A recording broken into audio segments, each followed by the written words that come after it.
All right.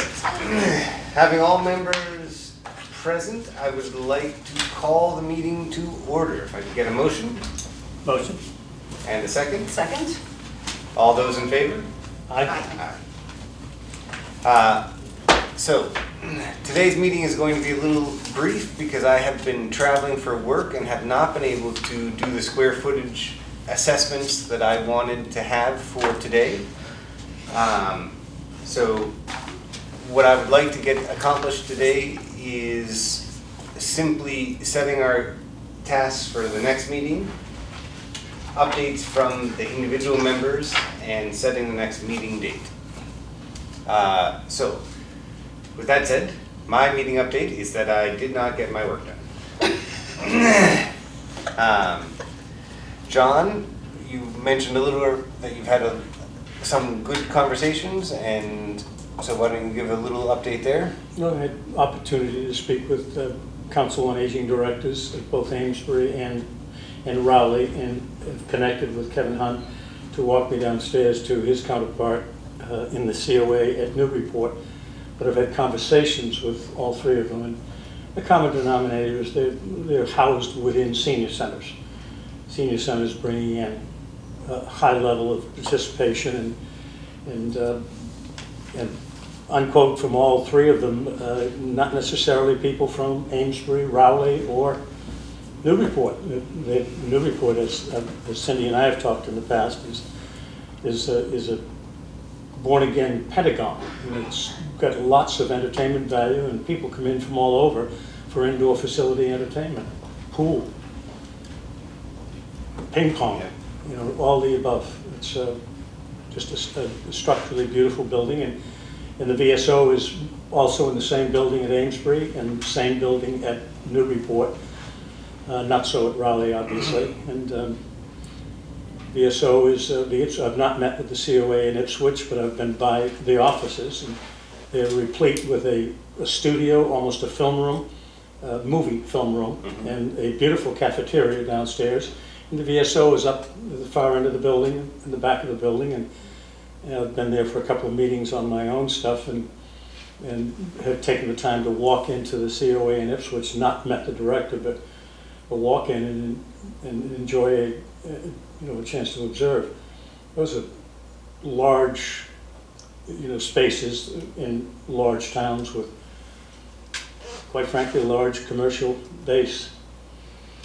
And just want to make sure that in these conversations you have, especially when you get to tour the space, yes, that you check in and see if there's things that we, on our list of ideal things to have in the space, make sure there's nothing that we have overlooked. No, Cindy's list was replete.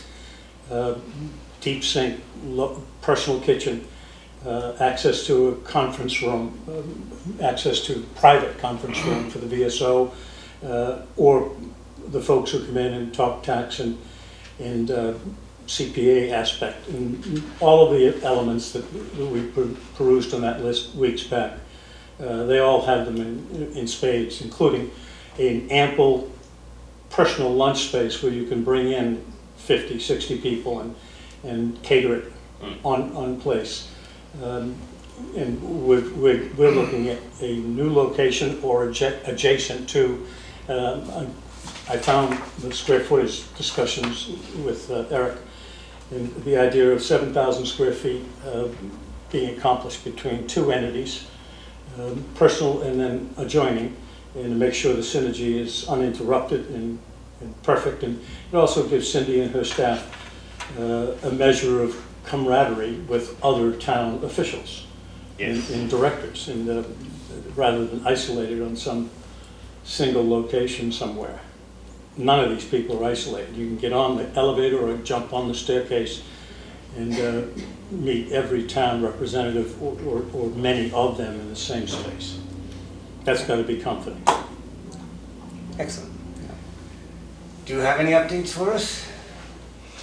No, but what we've been thinking about is it's kind of essential for us to be definitely, like John said, with other people. We can't stand alone, because if we stand alone, I don't think it's going to work that well. No, it's not.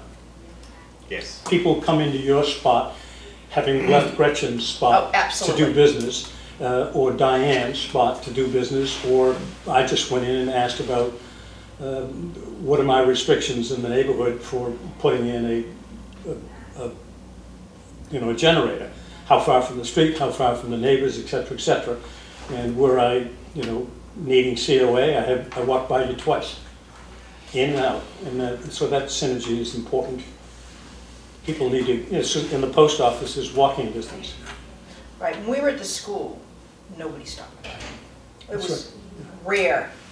You had a purpose to come. That, Sometimes I stand on Morgan Avenue, having bought my barbecue steak tips, and watch 25 cars go by at 50 miles an hour. Why would anybody want to be on Morgan Avenue, other than a fireman with blinking lights and police officers with blinking lights? I now go up Ralph's Lane and come in the back door, and then go into Morgan Avenue for the butchery. Or I leave, excuse me. I now turn around, I back out and go back out. yeah. And then I come down to a light that is interminably long-standing. There's no cars anywhere and it stays red. I've often wondered. I've watched people go by that red light all the time. Because they know the system. Do you have anything you would like to add to this? No, particular I've motion? been looking at square footage based on what we came from, Mhm. where we are now, where I'd like us to be. Again, I think I've said that where we are now is a huge improvement from where we were, but it's tight for us. And there is too many things that we're doing off-site that I think should be in-house. Mm. Rough estimate, Of square footage, I don't wanna guesstimate that yet. okay. We'll do that at our Understood. next meeting. I will get my homework done. Yes, you mentioned that. All right. Are we comfortable with meeting after the next Council on Aging meeting? That Yeah. works for me, yeah. All right. So that would be a tentative time of 9:30, 3/18/2024. If I could get a motion, Motion? Second. all those in favor? Aye. Thank you, guys. And if we could have a motion to adjourn? Motion. Second. All those in favor? Aye. Aye.